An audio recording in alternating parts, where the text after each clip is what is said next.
ഇപ്പം നമുക്ക് എല്ലാവരും കുറെ ഗേൾസ് ഉണ്ട് ഡിവോഴ്സിന്റെ വർക്കിൽ നിന്നിട്ട് ഇത് പോകണം. റീസെന്റ് ആയിട്ട് മറ്റേ ചിന്നു പാപ്പുവിന്റെ അതെനിക്ക് ഭയങ്കര വിഷമായി പോയത് കണ്ടു കഴിയുമ്പോ. കാരണം ആ കൊച്ചൊക്കെ ഭയങ്കര ഒന്നുമില്ലായ്മയിൽ നിന്ന് വളർന്ന് ഇത്രയും ഹൈ ആയിട്ട് വന്നു കഴിഞ്ഞിട്ട് അത് ജീവിക്കാൻ പഠിച്ചില്ല. അപ്പൊ എനിക്ക് റീസെന്റ് വീഡിയോയുടെ അടിയിൽ കമന്റ് വന്ന സൂയിസൈഡ് ചെയ്തൊരു ഋതുവിനെ കണ്ടുപിടിക്കണം. കാരണം അപ്പൊ എനിക്ക് ഇച്ചിരി നാണം പോലെ തോന്നി. പക്ഷെ വേറെ ഒന്നുമല്ല, നമ്മൾ അത്ര സ്ട്രഗിൾ ചെയ്തിട്ട് ഇപ്പം പക്ഷെ ആ ചിന്നു കുറച്ചൊരു ബോയ് ഫ്രണ്ട് വന്നു, ഡിവോഴ്സ് ആയി, എന്തായാലും അടുത്ത റിലേഷൻ പൊട്ടിയാൽ ഇപ്പൊ എന്തായിരിക്കുന്നത്. പക്ഷെ അതിലും ഒത്തിരി നെഗറ്റീവ് കമന്റ്സ്. ഡിവോഴ്സ് ആയിട്ട് അവർക്ക് അപ്പൊ അവിഹിതം ഉണ്ട്, പക്ഷെ അവര് റെന്റിന് എടുത്ത വീട് അവരെ പാർട്ട്ണർ ഉണ്ട് എന്ന് പറഞ്ഞിട്ട് പുള്ളിക്കാരൻ ഡിവോഴ്സ് ആയിട്ട് പോയി. പുള്ളിക്കാരിക്ക് ഒരു കൊച്ചുണ്ട്.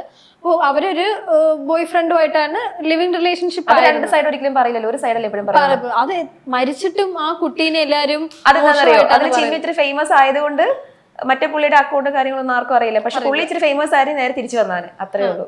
അപ്പൊ ഒത്തിരി ഗേൾസ് ഉണ്ട് ഇപ്പം ഡിവോഴ്സ് ആയിട്ടും കൊച്ചിനെ വെച്ചിട്ട് വേറെ കല്യാണം കഴിച്ചാൽ മോശമെന്ന് ആൾക്കാർ വിചാരിക്കും. നമ്മുടെ സമൂഹത്തിന്റെ തോട്ട് അങ്ങനെയാണല്ലോ. ഡിവോഴ്സ് ആയപ്പോ നമ്മൾ വേറെ കല്യാണം കഴിച്ചാൽ ഭയങ്കര നമ്മളെ കൊണ്ട് എന്റെ എത്ര നല്ലത് കാണിച്ചു കഴിഞ്ഞാലും ഞങ്ങൾ കല്യാണം കഴിച്ച് 5 വർഷം 10 വർഷം ചെയ്യിച്ചു കഴിഞ്ഞാലും ഈ കമന്റ്സ് ഇങ്ങനെ വന്നുകൊണ്ടേയിരിക്കും. നമുക്ക് ആരെ വായടക്കാൻ പറ്റത്തില്ല. സോ ഞങ്ങൾ മൈൻഡ് ചെയ്യാറില്ല.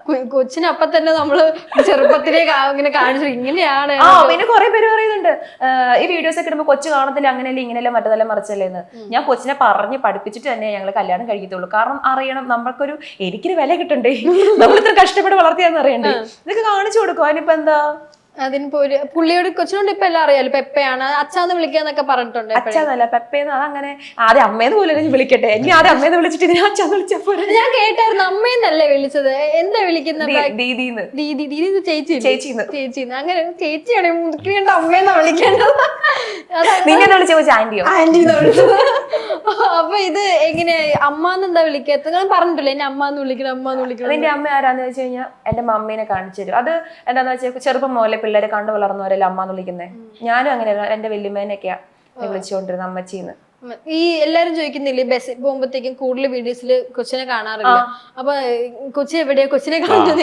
KSRTC ഡ്രൈവറിലെ ചേട്ടന്മാര് പറയും നീ ഒരു ദിവസം കൊച്ചിനെ കൊണ്ടുപോയി. ഞാൻ പറയും ചേട്ടാ ഭയങ്കര പടയേണ്ടി പോണ്ടിട്ട് ഞാൻ നോക്കിക്കോളാം എന്നൊക്കെ പറയും. പിള്ളേർ അവർക്കൊക്കെ ഭയങ്കര ഇഷ്ടമാണ്, കൊച്ചിനെ ഭയങ്കര ഇഷ്ടമാണ്. പക്ഷെ സത്യം പറഞ്ഞാൽ ഇത് ഇച്ചിരി കൊണ്ടു നടക്കാൻ ഇച്ചിരി പാടാണ്. അത് മനസ്സിലായല്ലോ കൊണ്ടുവന്നേ. പിന്നെ അതുപോലെ കൊച്ചിന് ഫാൻസ് ഉണ്ട് കേട്ടോ. ഒരു ദിവസം മമ്മിയും കൂടെ മറ്റേ റേഷൻ കടയിൽ പോയപ്പോഴത്തേക്ക് അടുത്ത് പോസ്റ്റ്മാൻ വന്നിട്ട് അയ്യോടാ ചക്കര ഇത് ഇൻസ്റ്റാഗ്രാമിലെ കൊച്ചല്ലേ എന്ന് പറഞ്ഞ് ഇവന് പള്ളി പോകുമ്പോൾ എല്ലാ ദിവസം പള്ളിയിൽ പോകും. ഞായറാഴ്ച ശനിയാഴ്ച ഇങ്ങനെ എന്തെങ്കിലും സ്പെഷ്യൽ ഉള്ള ദിവസം പള്ളിയിൽ ചെല്ലുമ്പോ ചേട്ടന്മാരൊക്കെ ഇങ്ങനെ നോക്കി നിൽക്കുവനെ. കാരണം വീഡിയോസ് ഉണ്ടല്ലോ. കൊച്ചിനും അത്യാവശ്യം ഞങ്ങളെക്കാളും കൂടുതലും കൊച്ചിനെ കാണുമ്പോൾ എല്ലാവരും ഇങ്ങനെ നോക്കും. ഇപ്പൊ മറ്റേ പുള്ളിക്കാർ രണ്ടാമത് ഡിവോഴ്സ് ആയെന്ന് പറഞ്ഞല്ലോ. ആ രണ്ടാമത് ഡിവോഴ്സ് ആയ പുള്ളിക്കാരി ഇപ്പൊ കോണ്ടാക്ടും കാര്യങ്ങളൊക്കെ അത്യാവശ്യം കോണ്ടാക്ട് ഉണ്ട്. പുള്ളിക്കാരി പ്രഗ്നന്റ് ഡെലിവറി ഇപ്പൊ ഒരു 2-3 days കൊണ്ട് നടക്കുമെന്നാണ് എന്റെ ഒരു ഇത്.